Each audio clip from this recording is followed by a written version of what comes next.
Weather update po tayo ngayong March 5, 2024, araw po ng Martes.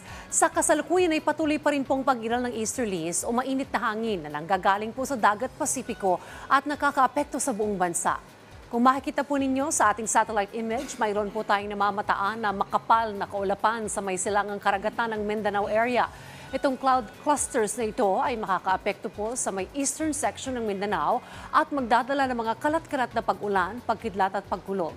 Mamayang hapon po yan. Samantala sa nalalabing bahagi po ng ating bansa, posible ding makaapekto ang easterlies dito po sa may silangang bahagi ng northern at central Luzon.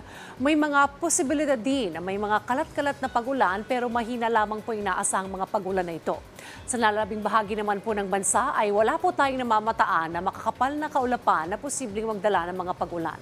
Isolated rain showers or thunderstorms ang mararanasan po kadalasan sa hapon o sa gabi at fair weather condition po ang inaasahan sa malaking bahagi ng ating bansa. Sa ngayon ay wala naman po tayong namamataan o binabantayan na low pressure area sa loob at labas ng ating Philippine Area of Responsibility.